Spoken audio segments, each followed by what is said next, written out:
me siento yo, David? Aquí, yo qué sé, tío. Hostia, ¿al lado tuyo? No, yo no voy. Ah, ¿te vas a ir? Yo presento, yo no voy. Cobarde. No. Vale, vale. No quiero hacer eso. Eso, desde esa altura bien podría, ¿sabes? La verdad. Ay, ¿qué pasa, peña? Bueno, yo de verdad no sé si hace falta presentar a Kenny Ruiz y más después de esta entrada triunfal. ¿Vale? O sea, No sé a qué te refieres. me he quedado sin palabras. ¿De qué estás hablando? Y ya es raro que yo me quede sin palabras, también es verdad. El autor del mítico cartel día del 25 aniversario, hay que decirlo, eso tenemos que hacer un poco de autobombo. Y La ahora baldosa y la baldosa. la baldosa de Bilbao. ¿Quién ha sido? Sí, Marc. Marc, es que no me lo vas a dejar, no me vas a sacar pasar jamás, ¿no? Esto se corrigió, pero habían las baldosas de Barcelona, no eran las de Bilbao. Se lo vas a contar todas las veces que me presentes durante el resto de mi vida, ¿no? Y enseñarás las fotos de cuando te regalamos una baldosa de Barcelona para que te Claro, acordaras. no sé lo que hablas, ¿eh? O sea, es solo para humillarme a mí. Tengo fotos. Ya. Pero bueno, ahora hombre del momento, Leo, uno de los autores del momento con esto que veréis aquí, entre su cómic también, pero el otro día decíamos ahí por Twitter que cómo es posible que se esté hablando, ya llegará el mundo, ¿vale? Ya llegará aquí, pero que haya un tío español haciendo un manga en Japón con los personajes del dios del manga y no se esté hablando tanto de esto como se puede hablar de que hay españoles haciendo Corto Maltés o que hay españoles haciendo Superman o Batman o estas cosas, ¿no? Yo digo, es muy grande esto, ¿vale? Muy grande. Así que nada, os dejo con Kenny Ruiz y David Hernando, editor de Planeta, que nos van a contar un poco pues, estas movidas y su relación con Tezuka, que es muy intensa. Así que, Nada más grande que tú, Gabriel. no. Un aplauso, por favor.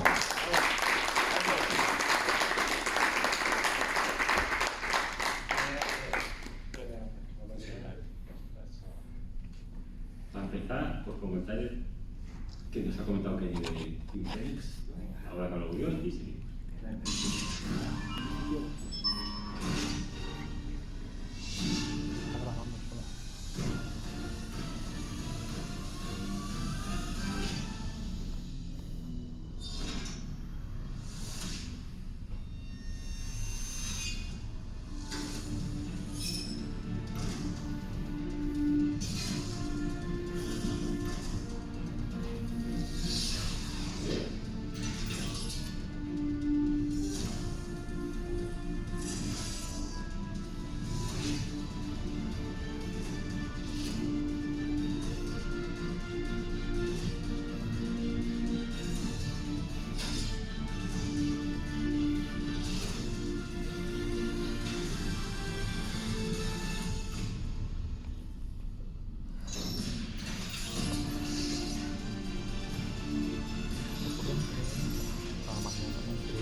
Está en YouTube, lo podéis ver las veces que queráis, aunque la música puede daros para cardíaco.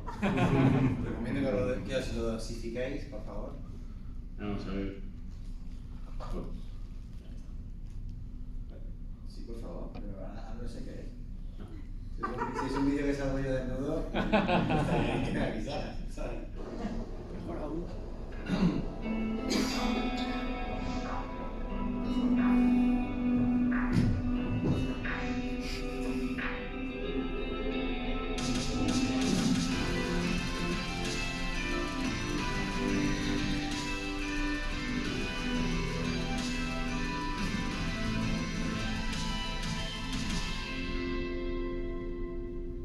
Qué bonito, ¿eh? Sí,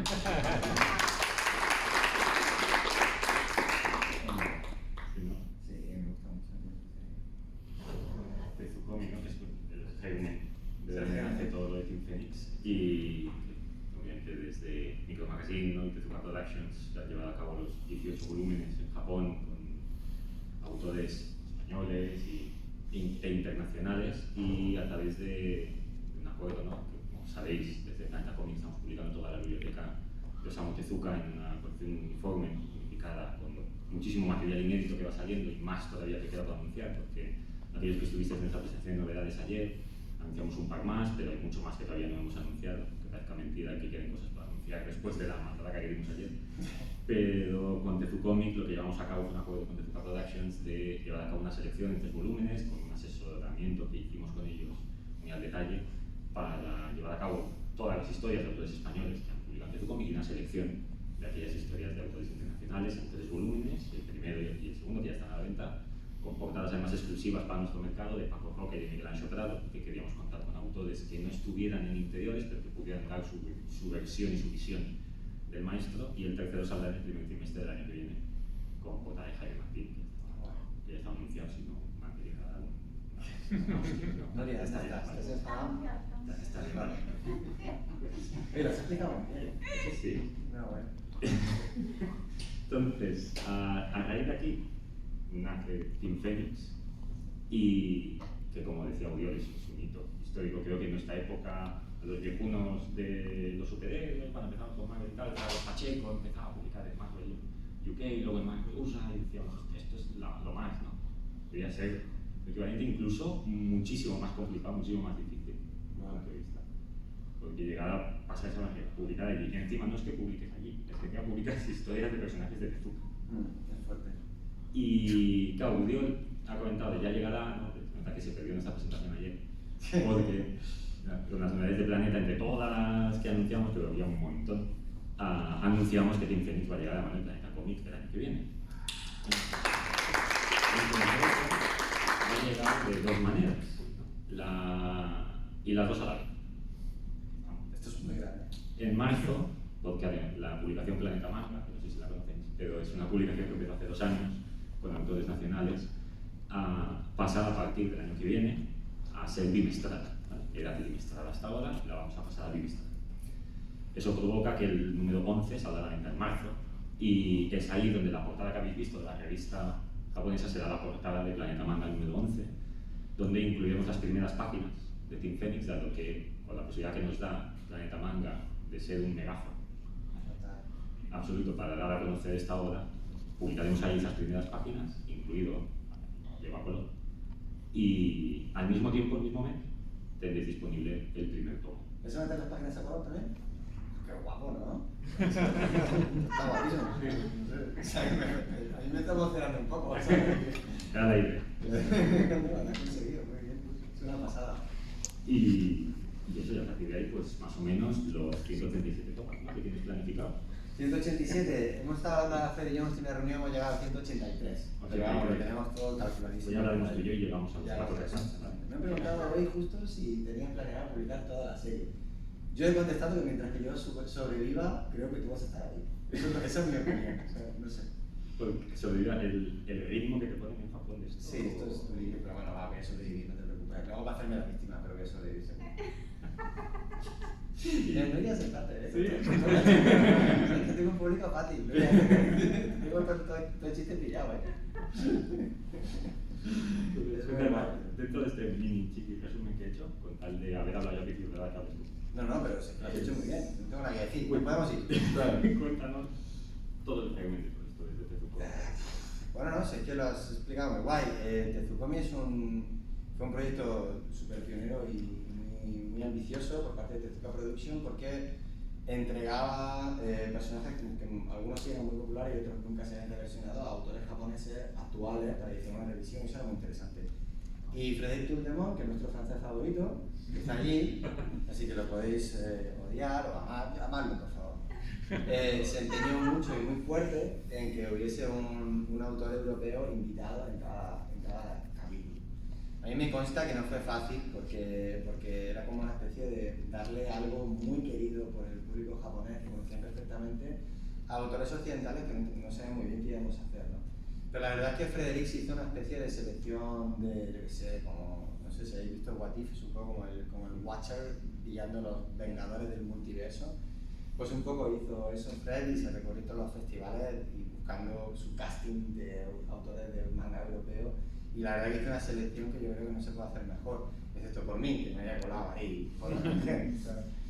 Y cogió a gente que yo admiro profundamente y consiguió, por tanto, que Tezuka pues, concediese ese espacio de que hiciésemos un one shot. A nosotros nos dejaban hacer una serie, los autores japoneses sí que se iban a serializar durante los 18 números, nosotros teníamos una oportunidad de unas 38 o 40 páginas de hacer una edición de unos personajes, ¿no? Yo elegí a Goku no Son Goku, que es la leyenda de Son Goku, que es uno de... Bueno, es un personaje con el que tengo mucha relación, porque no sé si conoces un manga que se llama Dragon Ball, que está inspirado en el... Creo que lo anunciamos ayer, en nuestra presentación, sí, lo vamos a publicar. También vais a comprar, es un poco angustia, ¿no? O sea, joder, si no fuera yo, ¿qué haría yo sin la edición que hiciste de Dragon Ball? ¿Qué haría el mercado? ¿Qué haría la vida? ¿Qué haría el mundo? Hostia, ¿qué haría el mundo? Bueno, pues el caso es que tenía muchas ganas de hacer la leyenda de Son Goku, porque en algún momento leí que Toriyama hizo su Dragon Boy, que fue su primer one shot de Dragon Ball, inspirado en la versión de Son Goku de Tezuka. Y yo había visto aquella versión en anime cuando era pequeño y tal, y tenía, cuando se publicó, lo leí con muchas ganas, me pareció súper divertido. Total, hice esa historia corta y yo en ese momento estaba trabajando para el mercado europeo, haciendo Telémaco y estaba más feliz que las castañuelas. Pensaba que una historia corta de Son Goku, pues ya está, ¿sabes? Lo que pasa es que el Fred, que tú conoces muy bien, está colgado. Así como base científica. Sí, me podéis citar. Y entonces quedé con él en un Angoulême y me dijo, vienen, o sea, fue muy guay, porque me dice, mira, vienen los autores, los editores de Tezuka Production, llegan a Angoulême, en Francia, un festival de cómic europeo muy importante, el domingo, 1 hora y media antes de que yo me volviera a España. Entonces estaría guay que nos tomáramos un café y así los conocen. Y yo pensé, hostia, pues, puta madre, les quiero dar las gracias por haberme dado la oportunidad de Son Goku, y todo bien. Entonces lo conseguí, yo iba con mis maletas, ellos venían de un vuelo a China, o sea, que estaban agotados, o sea, todo bien. Lo que viene llamándose un plan Toldemont. Además, él había quedado en una cafetería que no existía hacía 5 años, entonces tuvimos que andar con las maletas de ellos y las mías buscando un café, en Angoulême, con frío, todo bien. Entonces entramos en un sitio estupendo donde nos pusieron una pizza fría y una Coca-Cola, estupendo también. Y entonces nos sentamos allí, yo me senté, no hacía nada más que hacer así, porque yo no sé hablar japonés, por supuesto, pero ellos eran muy gentiles, todo el rato estaban diciendo que qué guay mi trabajo y yo ya te digo que estaba intentando ser majo y soltar chistes en japonés, fatal. Y de pronto el editor de Tezuka Production dice algo que yo no entiendo bien y Fred me traduce que dice el editor de Tezuka Production que si te apetece hacer una historia que unifique todos los personajes de Tezuka en un mismo universo como si fueran los Vengadores de Tezuka. Entonces yo tenía mi pizza fría así y miraba la cámara de vida del reloj porque en 15 minutos me tenía que ir y digo, pues, por supuesto. O sea, era lo que yo venía, a comerme la pizza. Y era bombero como un demonio, vamos. O sea, a mí me pareció en ese momento una locura, pero al mismo tiempo pues también me explotó la cabeza de opciones. Lo que ellos proponían realmente era darme la oportunidad de hacer otro nuevo one shot para Tezuka, que ya me parecía guay, era una nueva historia y tal. Y estuvimos hablando durante los 15 minutos antes de que yo cogiera el tren, que llegué tarde, digamos, hasta aquí, de qué podíamos hacer. Recuerdo que estuvo gracioso porque yo me entendía como el editor de japonés con símbolos.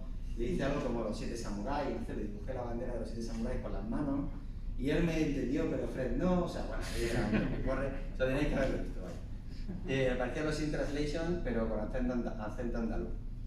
Total, que hubo muy buen rollo, porque a mí me pareció una locura, porque estuvimos hablando un rato de lo difícil que es, no es lo mismo que los Vengadores. O sea, la frase suena muy fácil, los Vengadores de Tezuka, pero no es igual, porque Iron Man y el Capitán América viven en la misma ciudad. Misteriosamente nunca se encuentran, ¿sabes? Dándose hostias con malos, clarísimo, pero no les pasa. En cambio, en las series de Tezuka teníamos personajes medievales como Saphir o Astro Boy, que es ciencia ficción, Blackjack, samuráis, o sea, es como demasiados universos. Yo en ese momento no acababa de cuadrar cómo queríamos hacer, pero en esa misma conversación sí que les planteé que a mí me gusta mucho Star Wars y que en Star Wars hay samuráis, hay magos, hay pistoleros y todo se unifica con la ciencia ficción como conducto. Y los editores no me sonó mal del todo. Entonces pensé, hostia, pues esto medio que. Y de todas formas no me enamoré hasta que Fred no abrió su libretilla esa que tiene de Astro Boy y había un dibujo que había hecho él de como si fueran los X-Men. ¿También sabe dibujar? ¿Qué vas a saber dibujar? Pero hizo un dibujo, ¿sabes? Hizo un dibujo. Él cree que sabe dibujar, ¿sabes? Ah, vale, Ya sabes, como tanta Sí, gente, sí. ¿no? Pobrecito. Entonces hizo un dibujo súper majo, en realidad era majísimo, porque era perfectamente el carisma que él quería, que él en realidad quería los X-Men. Es que todo era un truco. Yo quería hacer Star Wars, ellos pidieron los Vengadores, pero Fred quería los X-Men, ¿sabes? Todo guay. Todo Disney. Todo, yo decía, vale, aquí nadie tiene ni puta idea de lo que quieras y nadie lo que te dé la gana. Eso es lo que yo pensé. Entonces, el dibujo ese tenía muchísimo carisma, tío. Porque Fred los conoce muy bien. Y entonces, sin tener, me di cuenta que juntando personajes con tanto carisma como los que creaba Tezuka, que es que los pongas como los pongas, siempre funcionan, pues esto no tiene fallo. Lo peor acaba con mi carrera, pero es lo divertido que va a ser, ¿sabes? Total, que yo me fui de ese tren con una conversación muy loca a la cabeza y pensando que qué cojones había dicho. O sea, todo muy loco. Pero en el tren hice un dibujillo de lo que habíamos hablado a lápiz y se lo mandé a Fred. Y Fred, que no lo conoce, se lo mandó a la Tezuka Productions. Todo el mundo le gustó. Entonces yo de pronto ya Todo esto sigue siendo todavía el shot para Tezuka. Sí, todo esto es de Pues Tezuka. esto. Claro, lo que pasa es que no había, o sea, no tiene fin este hombre. Entonces me dijo, a ver, esto es un one shot, pero realmente lo que vamos a hacer es una serie. Y yo, no, vamos a hacer es un one shot. Yo tengo otras 2 series más que estoy haciendo en Europa. Y además, ¿cómo vamos a publicar una serie? Fred, estás loco. Me dijo, tú hazte el one shot. Y ya me ocurrió. Y esto es una cosa que cuando le dice cualquier otra persona, es mentira. O sea, la gente tiende a ser muy flipada y muy boca chancla en nuestra industria. Lo sabes de sobra. Porque el fliparse es gratis. Menos si es Frederic Tudlemont. Si Frederic Tudlemont te dice que va a hacer algo, acojónate porque lo va a hacer. Entonces yo me pasé el siguiente año hablando con mi mujer, que también está ahí, y con mi guionista de Dupuy, con el que tenía varios tomos pactados, que me iba proponiendo los siguientes arcos argumentales. Y yo le decía, tío, es que no puedo firmar porque el Frederic dice algo de hacer una serie en Japón.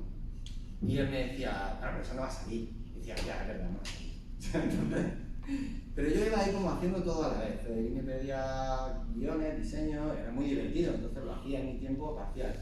Y íbamos pasando barreras, era como una especie de espocón, ¿sabes? De liga, estábamos primero en la liga escolar, ¿no? Entonces primero íbamos haciendo unas pequeñas reuniones, unos pequeños diseños, y aquí yo iba cogiendo más, hasta que Makoto Tezuka, el hijo de Osamu Tezuka, aprobó el one shot, vio el one shot, y yo, o sea, me volví puto loco. O sea, que en el one shot sale Astro Boy como si fuera el malo, que tú lo has publicado. Y pensé, yo dije, voy a hacer una cosa muy loca, porque así me dirán que no. ¿Sabes? Y así no tengo que comerme la cabeza con una decisión difícil. Me dijeron que sí.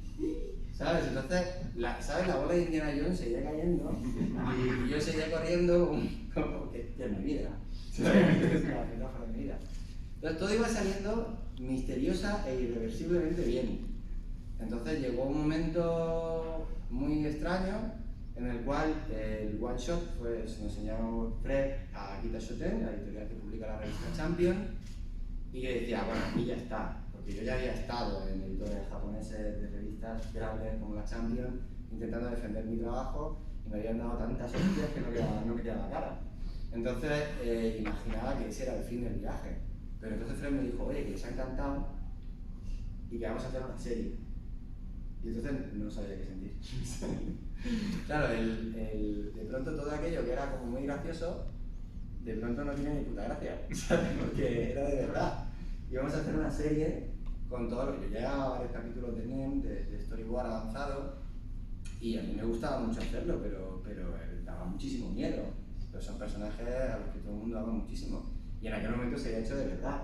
Lo recuerdo perfectamente porque fue en un salón del cómic de Bruselas, en el que me reuní con, o sea, acababa de hablar con Fred por Skype, y ese fin de semana tenía 2 reuniones con 2 editores belgas distintos para darme ofertas de lo que iba a hacer lo siguiente.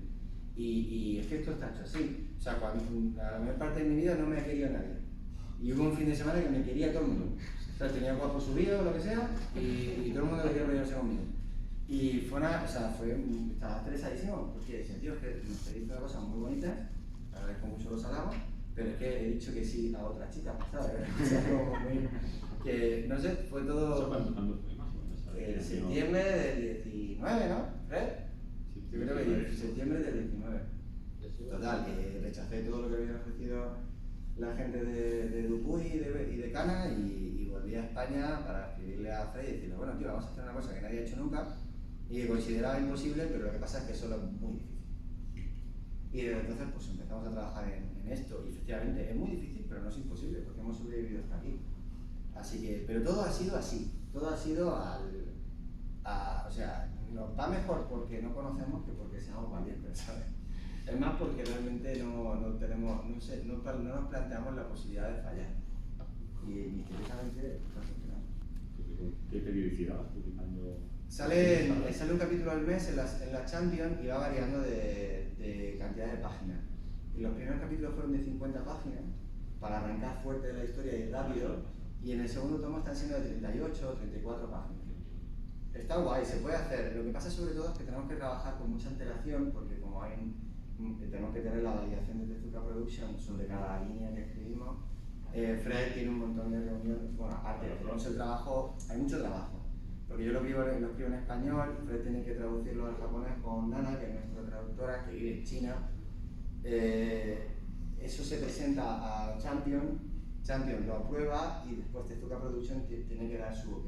Entonces todo ese proceso en algún momento se puede plegar contra mí y yo tengo que dar el contragolpe lo más rápido posible. Entonces eso ya te imaginas que a nivel burocrático es complejo, también hay un cambio horario importante y las cosas parece que no, pero muchas veces se decide todo en un día. No, yo por ahora vivo es que no sé cuál es mi horario. Yo tengo que levantarme cuando se despierta mi hijo y acostarme cuando acaba la página, entonces no tengo muy claro como cuando es. No, pero bueno, sí que tenemos unas horas entre las 10 y las 3 de la tarde que coincidimos y es cuando Fred y yo intentamos hacer toda la comunicación. Y a raíz de ahí, ya te digo, lo complejo es que tenemos que estar avanzando con mucha antelación por si algo lo he hecho mal o interpretar a un personaje mal o algo no funciona o tengo que corregirlo muy rápido. Y al final acabo haciendo las páginas en 2 o 3 semanas, entonces es un ritmo bastante exigente. Las 38, 40 en 2 o 3 semanas. 2 o 3 semanas. Sí, bueno, fácil no hay que hacer. ¿Sabes? Fácil no hay que hacer. Lo que pasa es que voy aprendiendo, cada vez soy más eficaz y estoy muy concentrado. Yo creo que uno de los problemas con esto del timing es se pierde mucho tiempo con las dudas. Cuando trabajas como dibujante de manga, de cómic en general, el diablo más grande con el que te enfrentas es tu propia inseguridad. Y en estos casos he aprendido a no escuchar la inseguridad, saber que está ahí, pero tener una fe ciega y un poco loca en mi instinto y avanzar para adelante, que es la única dirección en la que puedo ir. Es un consejo que es muy válido incluso para cualquiera que esté haciendo algo de dibujo, como decías, para cualquier dibujante, porque en nuestro caso a día de hoy con Planeta Manga, con los casi 50 autores con los que hemos tratado, la inseguridad es lo primero que vemos, y encima hay muchos autores que dicen, ¿cómo estás inseguro de esto? Acabas de entregar. Sí, es increíble. Es que claro. Entiendo por vuestro lado siempre, pero puedo igual hacer algo. ¿Tú cómo lo haces, tío? ¿En Planeta Manga tenéis un psicólogo o algo? Sí, tenemos 2. Tenemos 2. No, me tiene fascinado. Yo te lo preguntaba off the record, pero hoy te lo pregunto aquí ante los micros. Que o sea, me fascina que estés consiguiendo 40 autores. Más de 50. Más de 50 autores, muchos de ellos que no tienen mucha experiencia. Sí, intentamos que en la revista haya al menos 2 historias de alguien más novel. Es alucinante. Que están entregando a tiempo sus primeras historias, que eso conlleva luchas internas muy poderosas. Y los como que tipos además de ser más noveles, como para decir, va, ya estoy contento con la página, o no, pero es la fecha. Nunca lo estás. Y tengo que dejar de ahí. Entonces, claro, en tu caso, además de la inseguridad que te tenga como dibujante, pues sí, pero además sabiendo que cualquier cosa que hagas a lo mejor vienen las aprobaciones del propietario de la licencia, ¿no? Bueno, que encima de Tezuka son sus juguetes. Él puede decidir si juego o no juego, o sea, lo tiene claro. Bueno, he aprendido, bueno, esto lo llevo haciendo bastante tiempo, pero con Team Phoenix lo he convertido en mi ley de vida, que es escribir sobre lo que me está pasando en este preciso instante. Entonces lo recuerdo bien porque El primer diálogo de la serie es una voz en off que tiene Zafiro, el personaje de la princesa Caballero. Ella se repite una letanía y se va a repetir durante toda la serie. Una letanía que empieza con en el silencio de nuestro verdadero yo prevalece, ¿no? Esto lo escribí porque yo me sentía exactamente así. Y al final todo el Team Phoenix se va escribiendo sobre lo que yo voy sintiendo en ese preciso instante cuando lo estoy pasando. Creo que es la mejor manera de solo poder ir hacia adelante. No puedo reflexionar sobre lo que estoy haciendo porque me está pasando ahora. En concreto, en aquel momento la inseguridad era enorme. Efectivamente, como tú dices, cuando el capítulo 1 lo rehicimos 7 veces. Porque costó mucho pillar el legal. Que conste que en ningún momento las 7 veces merecieron la pena. Todas las correcciones eran inteligentes, ningún editor, he tenido editores muy estúpidos, todavía no he sido un editor, así que te libras, pero he tenido editores muy estúpidos en mi carrera y otros muy profesionales. En concreto los que estoy teniendo en Team Phoenix son todos muy inteligentes. Y todo el feedback que recibo es muy interesante. Es muy difícil de aplicar y me ponen el listón muy alto, pero entiendo que es un gesto también de confianza en mi trabajo, porque cada vez que me ponen un reto es porque creen que puedo llegar hasta ahí. Y yo me siento en la necesidad de llegar hasta ahí. Y efectivamente, cuando llevamos 7 versiones de Zafiro y no la encontraba, ya no sabía qué cojones hacer. Y entonces apliqué esto de decir, a ver, yo me siento ahora mismo así y es que la inseguridad me está devorando. Lo que la gente espera de mí se está convirtiendo en la única razón para paralizarme. Pero la verdad es que estoy aquí trabajando solo. La verdad es que son las 3 de la mañana y el único que puede sacar esta página de aquí soy yo. Así que en el silencio, cuando ya no queda el ruido exterior, las expectativas, cuando no hay Makoto Tezuka, cuando no hay Tezuka Production, cuando no está Japón ni Francia, cuando no está la gente mirando, lo único que puedes hacer es ser honesto contigo mismo. Porque al final el único que va a estar ahí es tú. Y eso fue lo que sacó el capítulo hacia adelante. Encontrar esa letanía que yo podía aplicarle a mí mismo, aplicársela a Zafir, me ayudó a conectar con el personaje de una manera que un editor de otro país y de otra cultura, y con la herencia de su padre cargando encima, viese que tenía algo que contar. Y eso se ha convertido en mi técnica de trabajo. Cada vez que estoy abrumado, recurro a cómo me siento yo en ese momento y pienso que si soy sincero conmigo mismo no puedo fallar. Esto es muy profundo, ¿eh? Y eso que he empezado con gilipolletes. Ya, Tengo varios perfiles, tío. Pues eso es lo que pienso, tío. Así estoy sobreviviendo. ¿Tenéis preguntas? Cualquier momento. O sea, en serio no me cuesta. O sea, cualquier Se ha dejado planchado. Bueno, no sé, la serie va guapa. O sea, cuento algo más de la serie, porque es verdad que a lo mejor he cambiado el tono, no cuento algo más. Mira, lo más guapo fue el casting. Porque, ¿sabes? Gracias. ¿Qué personajes poner? Claro, porque gracias a vosotros, que por cierto te lo tenía que agradecer aquí en directo, menos mal que estáis sacando la coleccionista de todo Tezuka, tío. Porque es que hay un montón de horas. Este hombre no podía haberse estado aquí con una semana. Joder, o sea, cuando pienso que ya tengo todos los personajes controlados, sacáis otra serie con otros personajes y mierda. O sea, es que no hago más que estudiar. O sea, el Fred está haciéndose un doctorado en Tezuka, tío. Y claro, ¿a quién ponemos, tío? Porque los tenemos a todos. Entonces, yo quería a Zafir, porque me flipa mucho, me encantan los personajes femeninos fuertes. Me parece que el conflicto de Zafir era un poco naif, pero que tiene mucho sentido con nuestros tiempos y quería utilizarlo de alguna manera. Así que Zafir va. Pero es como un poco como que elegir banda para un juego de rol o algo así, ¿sabes? Venga, pues necesitamos un tío fuerte, ¿no? Entonces estuvimos viendo a ver quién y tal, y joder, Leo mola mucho. Bueno, nosotros lo conocemos como Kimba, ¿no? No sé, ¿lo vais a...? No puedo decir, ¿no? ¿Vais a publicar o no? ¿Lo vais a publicar o no? ¿Lo vais a publicar? No sé nada. No, el casting, ¿quién más? ¿Quién más sabía del casting? Yo quería a Leo porque está guay, ¿sabes? El león blanco y es el origen del Rey León, que es una de mis pelis favoritas, entonces todo mola. Pero tenía esta idea de convertirlo en furry y hacerlo antropomórfico, que molaba mucho visualmente. Los X-Men. Los X-Men. La bestia. Claro, exactamente, lo has entendido. Lo has entendido. Que el Fred me dijo, verás tú esto, y dije, ya. Todo mola mucho, ¿eh? En este proceso mola mucho. Entonces necesitábamos a alguien cómico y me dijo el Fred, ¡guau, el Saraku este que es la leche! Que te partes de risa, que tal. Y yo, venga, pues Saraku. No he leído nada, no había leído nada de Saraku, no sabía quién era. Entonces me pasó la edición en francés y me lo leí en francés, ¿no? Como pude.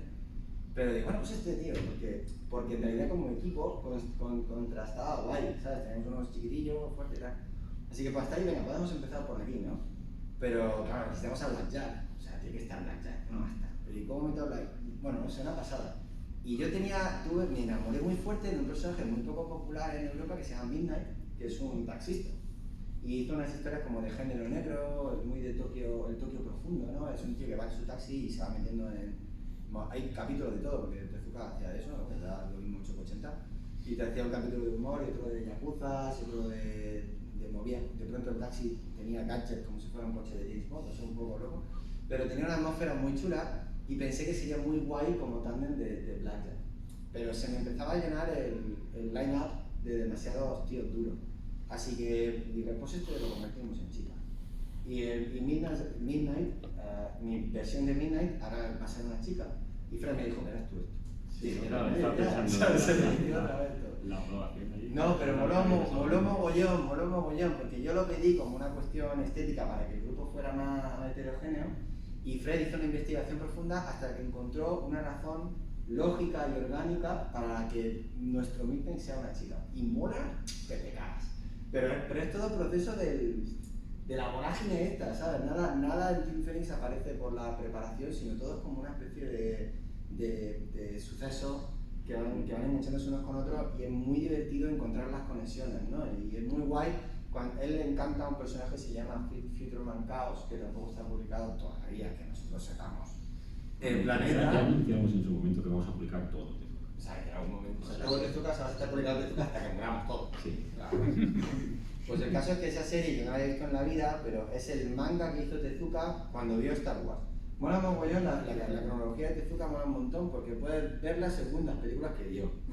Totalmente. O sea, fue a ver Star Wars y hizo Futureman. O sea, es tal cual.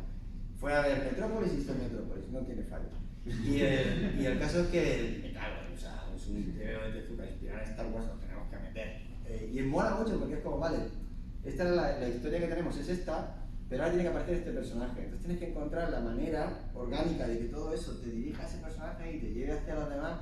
Y es súper divertido.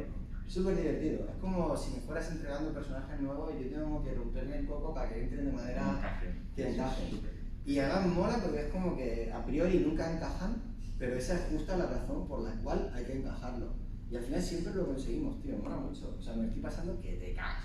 Estoy sufriendo un mogollón, que es un poco la vida, pero lo estoy pasando súper bien. Súper bien. Es muy divertido de dibujar, muy divertido de escribir, es aterrador todo el tiempo y es un proyecto inmenso. O sea, me supera por todos lados. Pero como nunca he hecho cosas que estén a mi nivel, pues ahí voy. No sé, y ahora sí, preguntas cualquier chorrada, anda, que yo me sé hasta el número de la lotería. Nadie me pregunta. Este señor, no sé quién es. Hola, señor. Hola. Encantado de estar aquí. Hombre, gracias, hombre. Qué bien. Bueno. La idea de lo que es el guión y la historia, ¿tú la has tenido que plantar a ellos? ¿O es al revés? Ellos te han dicho qué hacer y tú con esa idea te has tenido que mover.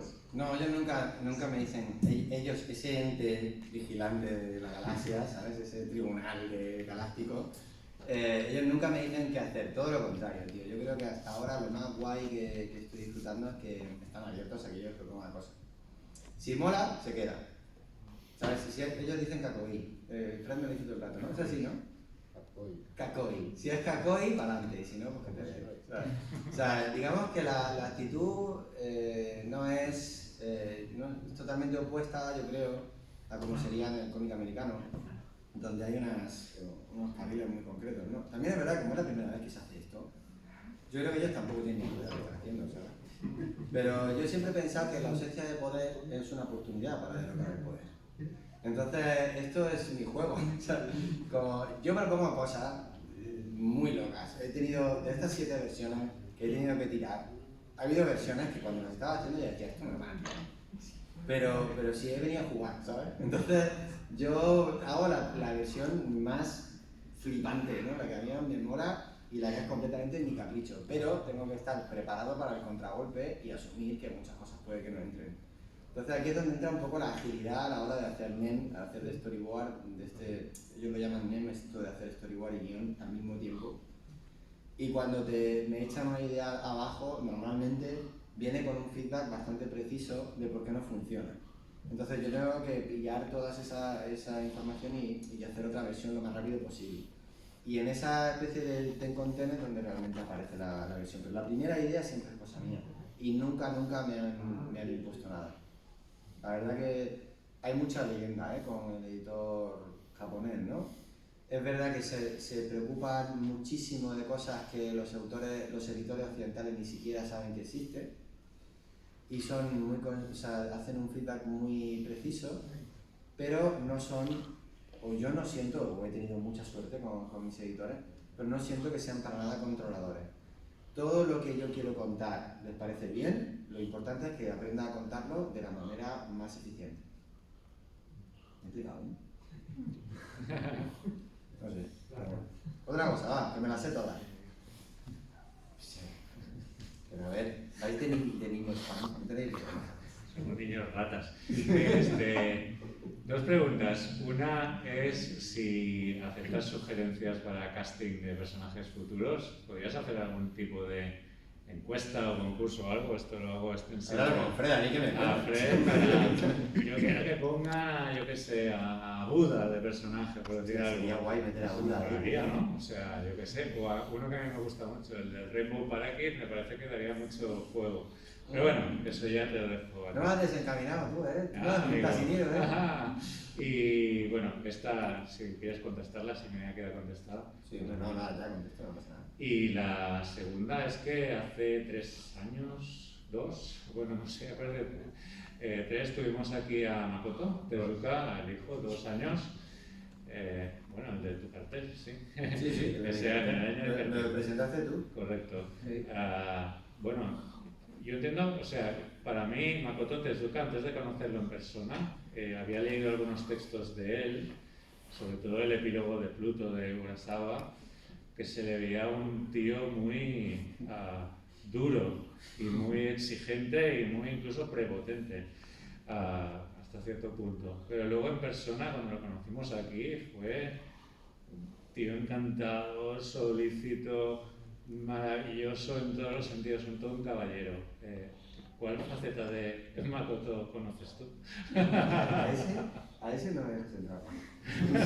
De hecho, ¿puedes sacarle de la sala? La primera pregunta, si acepto casting, totalmente sí. O sea, porque, más que nada porque hay gente muchísimo más experta que yo en el trabajo de Tezuka. Y como hizo tantísimo trabajo, de pronto descubren algún personaje o alguien me sugiere algún personaje que yo no había visto nunca y cuando lo descubrimos lo hablo con Fred y si nos encuadra seguro que lo metemos. Nos ha pasado en Twitter hace poco que alguien puso hostia, no vais a meter a este, no sé ni quién era, y se lo mete al Fred y sigue y hostia, pues mira, lo podemos meter de esta parte y tal, o sea que es súper divertido y no prometo nada. Pero me gusta mucho la idea del concurso, ¿eh? Si la peña se apuntara sería muy divertido. A ver, y además me lo tomo como un reto personal, ¿no? De a ver quién elige y a ver cómo lo encajo, ¿no? Sería muy guay. En cuanto a la otra, es que mi relación con Makoto es totalmente fredericada. O sea, yo nunca hablo con él, habla Fred. O sea, para mí Japón es un mail de Fred, ¿sabes? Yo no me tomo ni un rato. O sea, todo ocurre a través de Fred. Entonces, yo recibo su traducción en lo que él cree que es español de lo que ha dicho Makoto. Y bueno, en mi experiencia, cuando lo conocí aquí, efectivamente fue muy cercano, pero en nuestra experiencia es completamente profesional y tajante. Y está haciendo muy bien su función, que es, no me toquen los cojones con los personajes de mi padre. Lo está haciendo muy bien. O sea, cuando... digamos que está abierto totalmente a que le propongamos cosas, pero si uno de los personajes se expresa de una manera impropia o le he metido un giro que no coincide, me avisa. Me avisa, ya sabes, de esa manera, ¿no? Yeah. Entonces está bien, ¿sabes? Porque es que yo no me atrevería a hacer ni una línea si no tuviera lo que hay de Makoto. O sea, porque es que son los personajes de su padre, tío. O sea, es que no es como el caso de, yo qué sé, de una empresa que esté gestionando los derechos de autor de un tío que han comprado en una subasta de derechos, ¿sabes? Es que era su padre. Entonces yo no voy a faltarle al respeto de ninguna manera. Creo que mi curro es retarle y proponerle, o sea, él me ha contratado para que le proponga cosas que un autor japonés no le propondría. Y estoy perfectamente de acuerdo cuando dice que no. ¿Sabes? Y además, hasta ahora, cuando ha dicho que no, pues me he enfurruñado, pero a los 5 minutos he pensado, pues tiene razón. ¿Sabes? Entonces, me parece que está teniendo una actitud con nosotros hiper profesional y que yo le agradezco mucho porque desde su posición lo fácil sería mandarme a la mierda, ¿no? Y en cambio está ahí el tío, ¿no? Aguantando nuestras propuestas, ¿no? Y apoyando el proyecto, que no sé, eso es un poco... Si lo piensas, tío, o sea, un maldito Gairin ha venido a unificar todos los personajes de su padre, tío, es un poco hardcore, ¿no? Así que yo agradezco cada minuto que nos dedican. Joder, si fuera por pedir, me gustaría tenerlo más. O sea, me gustaría que estuviera más en los brainstorming, que pudiéramos contar más con su opinión porque es súper valiosa, ¿no? Y además, como tú dices, al trato en persona es de puta madre. Lo que pasa es que también pues, él tiene su agenda, entonces contamos con su consejo cuando podemos. Y da piñón. Era piñón, sí, no estoy ocupado, pues.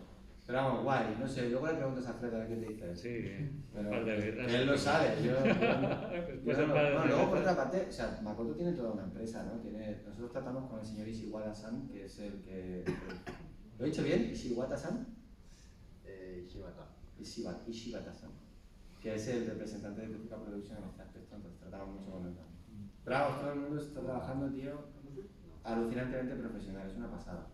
En ese sentido, con todas las dificultades que tiene este proyecto, es increíble lo bien que va.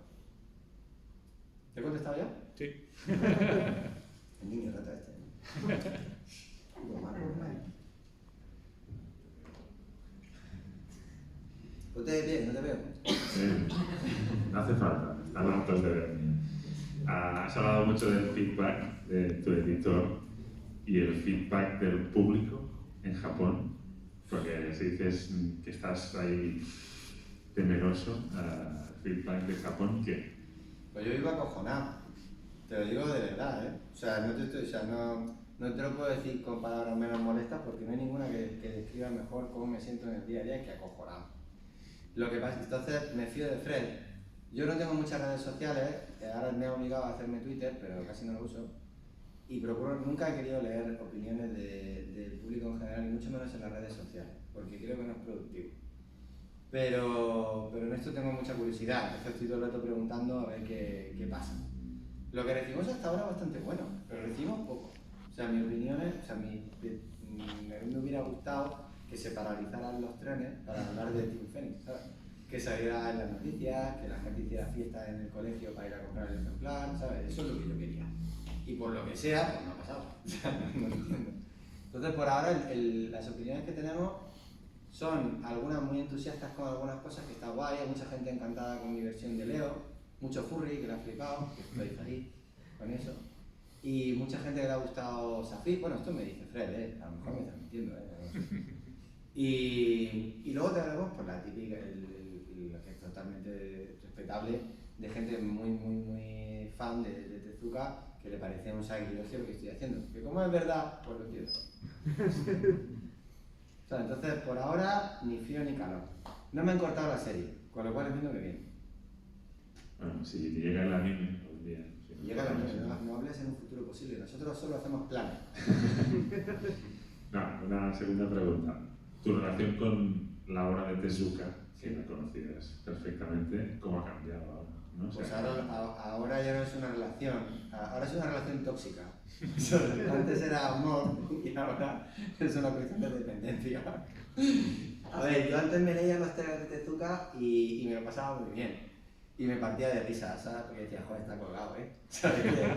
Todos los que nos gusta Tezuka nos gusta por eso, ¿no? Porque en una historia de 25 páginas es que toca todos los palos, tío. O sea, de pronto es un drama, de pronto es súper humor, de pronto es súper aventura, los personajes cambian de tono, o sea, las series son erráticas y es muy divertido porque tenía un valor como creativo, se nota un torrente de creatividad acojonante y aparte si tienes sensibilidad para el dibujo lo notas en su trazo, ¿no? Como muchas veces era como que el dibujo se vuelve más intuitivo porque la historia está desbocada, ¿no?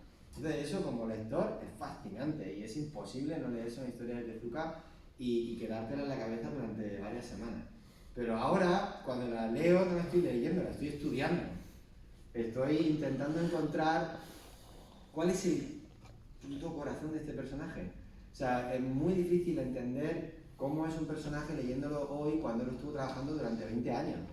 Si te lees el Blackjack del tirón, la colección fantástica que está sacando con esa cómic, claro, me estoy leyendo 10 o 12 historias seguidas que a lo mejor fueron 5 o 6 años de su vida. Entonces el personaje cambia, va a diferentes rangos y tal, pero yo tengo que hacer una especie de abstracción de ese personaje y deglutirlo y hacer una nueva versión que conecte con esa, pero que aporte algo a mi serie. Y esto es una mierda. Entonces me lo estoy leyendo y tengo los tomos llenos de post y de anotaciones. ¿Habéis visto la película Adaptation? En la que Nicolas Cage, que es el mejor actor de la historia, se vuelve puto loco intentando entender un libro. Pues a mí me pasa eso con cada tomo que tú sacas. Cada vez que sale un tomo más de Tezuka digo, puta, o sea, me lo compro y me lo estudio y me hago como una especie de esquema, intento encontrar los capítulos clave, las frases clave, pero luego me leo el capítulo siguiente y traiciono la frase anterior, entonces maldigo a Tezuka, entonces me leo otro capítulo y es fascinante. Igual es culpa del traductor, ¿eh? ¿Dime? Igual es culpa del traductor. Vale, es que los traductores, tío, otro día hablamos de ellos, ¿eh? O sea, los traductores, especialmente japonés-español, eso es un drama, chaval. Un tema para otro día. Hostia, la traducción, o sea, un día hacemos una charla de traducción y te cuento lo que está pasando con Tim Fenix, que es la puta risa. Hostia, O sea, bueno, intento traducir mi manera de hablar al japonés. Mira, Alfredo ahora mismo está sudando. Que, ¿sabes? No es la traducción. No, es lo complejo, es que Astro Boy duró 50 años, tío. O 30 años, ¿no? 30 años. Y entonces cambió mucho. Y hay muchos puntos del personaje que son muy interesantes, pero yo tengo que sintetizarlo en un solo capítulo, ¿no? Y entonces todo eso es trabajo. Entonces ya ahora cuando leo un trabajo de una obra de Tezuka, difícilmente la disfruto. Ya estoy analizando qué pasa. Intentar meterse en la mente de un hombre que es inmenso es como intentar entender el poder de Dios, ¿no? Es enorme. No puede entrar todo el mar del océano en el pequeño agujero de mi mente. joder, otra vez profundo. Una frase. Es de la Biblia, ¿eh? No, que madre mía. ¿Ya está? Ya está. Voy a terminar con una frase de la Biblia, tío, mejor. Bueno, hay una pregunta.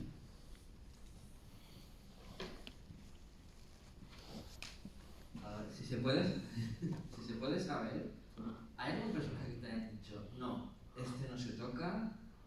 O no, este, así como lo has hecho, no nos gusta. Estoy pidiéndole permiso a Fer. No se toca Hinotori, ¿puedo decirlo, no? Sí, claro. Sí, no se toca Hinotori. O sea, el Fénix no se toca. Pero ese título. Bien visto. Eso fue exactamente mi respuesta. En un principio, cuando hicimos el one shot, esto nos presentaba un problema porque aunque se llamaba Team Phoenix de manera icónica, en el one shot no aparecía el Fénix. Pero yo di por sentado que al llamarse Fénix era uno de los personajes que podíamos trabajar. Y además, Hinotori para mí es la gran obra de Tezuka y es la que más me gusta, es la que más veces me he leído y la que me parece más fascinante. Entonces tenía muchas ganas de incluirlo, el pájaro dorado, ¿no? En la historia. Pero cuando empezamos a desarrollar la serie, enseguida Makoto nos dijo que no me flipé. O sea, que el Fénix como concepto icónico, ¿no? Como nombre de un ave mitológico que puede inspirar o puede recordar a los fans a la obra de Tezuka está muy bien, pero que esa es la obra a la que su padre dedicó toda su vida. Así que respeto, brindado. Y es una de esas veces a las que dije, pues me parece que es verdad. Hombre, es como, bueno, pues casi tenía que haberle puesto otro nombre, ¿no? a la serie.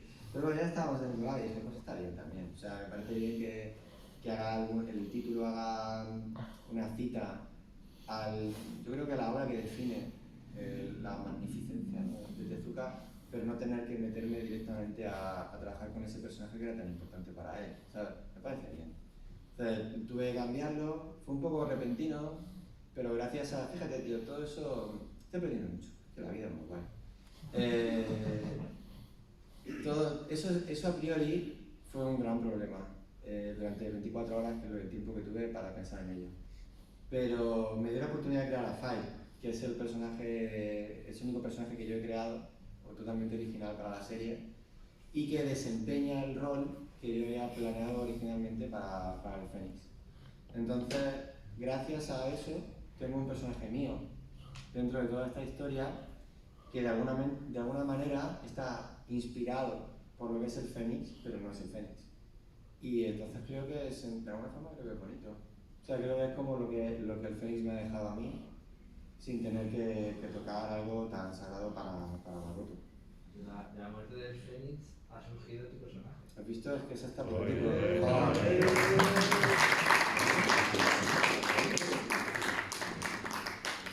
Esto sí que pone el punto final, desde luego a la charla, o sea, de manera aplastante además. O sea, Nada, que vosotros digáis. Como tú digas. Ahí. tenéis No alguna- tenéis ninguna no sé si pregunta no- más, nos vamos a tomar unas cañas. Hay una. Dime. ¿Te importa más la reputación japonesa o europea? ¿O no hay distinción? ¿La reputación japonesa o? ¿O la europea? A mí nunca me importaba la reputación una mierda. O sea, a mí solo me importa mi trabajo. Y no me importa en absoluto lo que la gente piense de mí. Me importa que mi trabajo sea bueno y que la gente que lo lea se emocione. Y para eso siempre he trabajado con la misma intensidad. Siempre he querido hacer el mejor manga que sabía, cuando cobraba 2 duros, cuando hacía fanzines, cuando lo hacía para Glenat, cuando lo he hecho para mí mismo. Lo único que me importa es conseguir una historia que conecte con otra persona. Y si eso fabrica o destruye reputaciones, me importa una mierda. ¿Te he contestado? Sí. No sé, ¿sí? ¿Terminamos? ¿Alguna más? ¿Alguien quería preguntar algo más? Podrías haber acabado con me importa la mierda. Es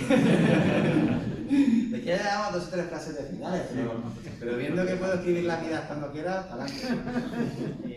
Que sabiendo de tu experiencia con editores japoneses presentando tus obras y tal, ¿qué aconsejarías a la gente si, por ejemplo, quisiera presentarle un one shot de una obra o el proyecto de una obra? A partir de lo múltiple que te han dicho, de, ay no, pues me gustan este tipo de historias, que normalmente el protagonista no sea un villano o alguna cosa así. Curioso, que es una muy buena pregunta, muy compleja, pero saqué muy claro. Hice primer viaje a Tokio en el que tuve 17 entrevistas con autores japoneses. Antes de todo esto llevaba mi manga 2 espadas y alguna cosa más nueva, hay un proyecto nuevo que nunca he hecho, que les presenté. Y ninguno de todos los seguidores que fueron border, los que fueron amables, los que fueron estúpidos, los que fueron inteligentes, nunca nadie se metió con qué estaba contando. Les preocupaba cómo lo estaba contando. O sea, yo creo que ellos tienen la percepción absoluta de que un manga puede estar protagonizado por un ciclista, por un héroe mitológico o por un tío que hace pan. Y si lo cuentas con sinceridad y con honestidad y conecta con el público, les parece bien. O sea, ellos buscan emocionalidad, no buscan argumento. Es algo completamente distinto a lo que ocurre en Occidente, donde hay mucha percepción de las modas o los seguidores van de listos y creen que pueden anticiparse al público, pues ahí es una chorrada. Entonces creen que ahora está de moda los cómics, yo qué sé, de superhéroes o los cómics de aventura y te van pidiendo género. No, yo no me encontré eso, no sé si ocurre, pero no me lo encontré. Siempre me preguntaban qué quería contar yo. Y es una pregunta complicada.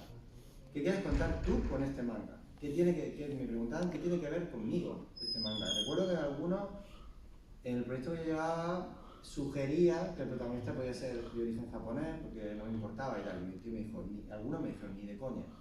Si tú no puedes pensar como un japonés y a mi público eso no le interesa lo que tú sientes. Entonces tú cuentas algo que tú sientes.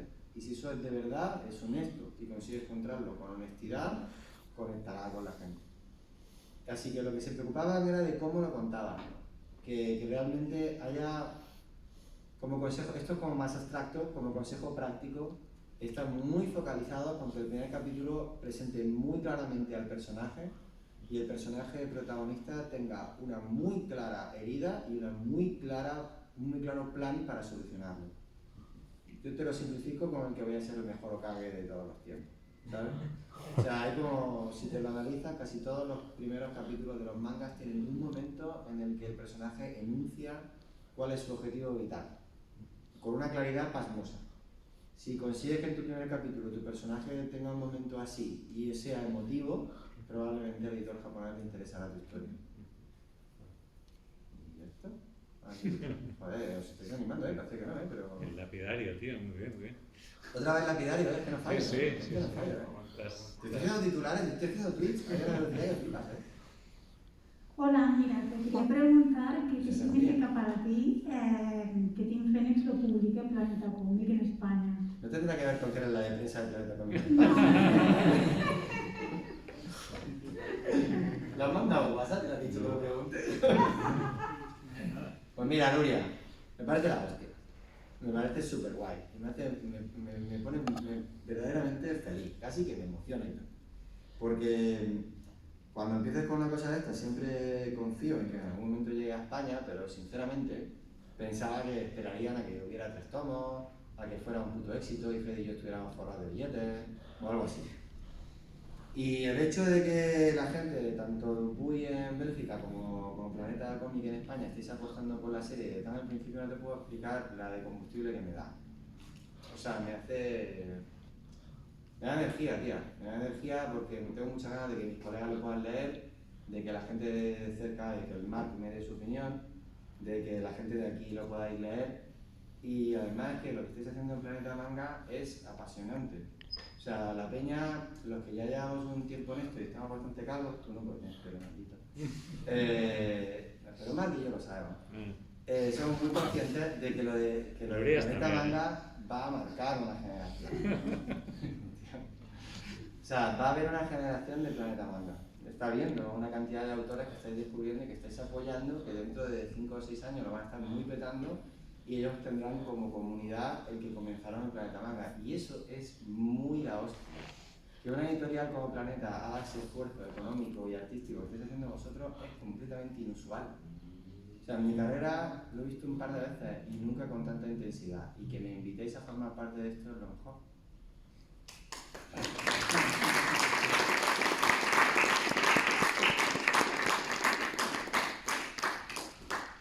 Pues con esto creo que... No, ya acabamos, man, ya basta. Creo que es importante y le voy a agradecer.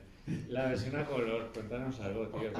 Hostia, es que eso a David le cabrea. ¿Lo has dicho por eso, para cabrear a David? Seguramente sí. Sí, no tenía ni idea. Tienes razón, es muy importante. Es muy importante, lo siento. Es importante en Francia. Francia, es el lugar. Es el lugar. Claro, que por cierto has dicho que llegamos solo a España, pero es España, que te vamos a aplicar en España, que te publicamos en España, en México y en toda Sudamérica. Dilo otra vez. En España, en México y en toda Sudamérica. Eso. Que no parezca el editor, ¿eh? No. Matiz. Está guay eso, ¿eh? Habla eso del color que decías. Eso es vulgaridad. Bueno, ha ocurrido, yo tengo una socia que es muy poco conocida aquí en el Salón del Manga porque hizo el color del cartel del Salón del Manga y porque ha estado aquí siempre luchando contra la zona de Artisale, de los Montines. Es Noiri, que es probablemente la profesional más alucinante que existe en el panorama mundial. Y tengo la suerte de que es mi colorista desde hace 5 años y ha pintado tanto Magic como Telemaco. Ella es muy querida en Dupuy porque todos no paramos de amar su trabajo, pero sobre todo su capacidad de producción. Y en algún momento, Stéphane Bouchon, que es el editor de Dupuy Vega, que es el que se encarga de la traducción de Team Phoenix al francés, planteó la idea de hacer toda la serie a color. Pero claro, son 200 páginas y es un curro acojonante. Y nadie podría hacerlo excepto Noiri. Entonces yo se lo propuse a ella y ella, pues como no me ha decepcionado nunca, pues una vez más dijo que se lo echaba a la espalda en un tiempo récord y con un montón de dificultades técnicas. Pero es que Noiri es impresionante. Y aparte, no os hacéis una idea el trabajo que ha hecho. Porque ella recibía las páginas en Screenton, que las hace mi compañero Rubén Candel, que ya he trabajado conmigo en Dos Espadas, y absorbe perfectamente lo que yo he intentado transmitir y lo que añadió Rubén y lo traduce al código de color tan peculiar que tiene ella. Es acojonante lo que ha hecho, acojonante. Yo estaba aterrorizado porque lo que hemos trabajado juntos como ya sabía que iba a color, yo hacía una tinta que dejaba espacio para su color y además previamente lo hablábamos ella y yo y decidíamos algunas cosas. Pero Team Phoenix está pensado para blanco y negro y había muchas cosas que sencillamente no sabía cómo iban a funcionar. Y no habría sido capaz de traducir todo el lenguaje que yo he inventado para Team Phoenix y convertirlo en un lenguaje de color que funciona perfectamente y que no traiciona una sola de mis líneas. O sea que es la hostia. Y es muy guay. Entonces han conseguido hacer esta versión de todo el primer tomo a color que se prepublica, o sea, se regala en la revista Spirou a los que son afiliados. Viene una especie de cuadernillo, tamaño manga, con la revista Spirou que tendrá todos los capítulos del primer tomo. Y cuando salga publicado habrá dos versiones, la versión en blanco y negro y la versión en color. Y no sé, es una pasada, o sea, yo no sé, es otra de estas cosas como lo que os comentaba antes, de nadie pensaba que esto iba a pasar. Cuando empezamos a hablar de ello era la bola de Indiana Jones otra vez. Qué puto subidón, ¿no? Sí, estuvo muy, pero aterrorizados también, ¿eh? O sea, yo le dije a Noy y dijo, oye, lo voy a aceptar, y yo, pero tú estás todo loca, y sí, me dijo, si no va a salir. Y yo dije, pues tierra. Pues vamos para adelante, y para adelante, al final se iba haciendo 200 páginas a color y cagándose en mi sangre, pero guay, ¿sabes? Porque es que nos llevamos muy guay, entonces muy bien, nos hemos entendido muy bien, ha sido una pasada, tío, de verdad, ¿eh? El proceso... Felicidades. Gracias, tío. Creo que ha quedado muy bonito y espero que la edición en blanco y negro de Planeta os guste.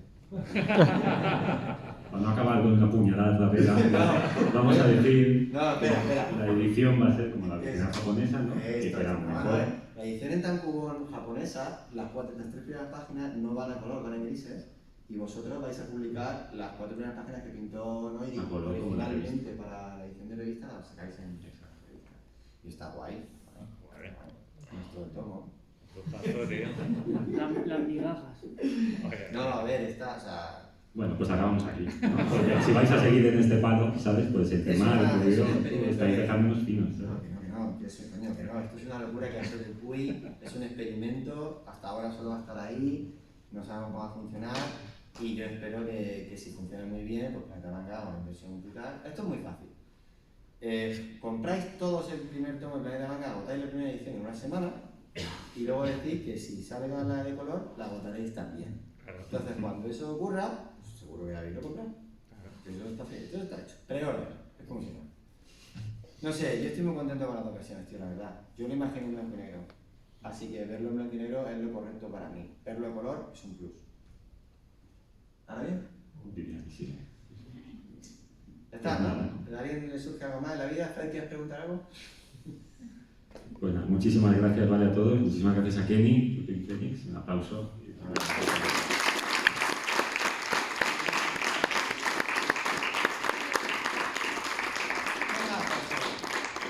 No podéis estar aplaudiendo en el estudio cuando estoy a las 3 de la mañana. Gracias, chicos. Gracias, de verdad.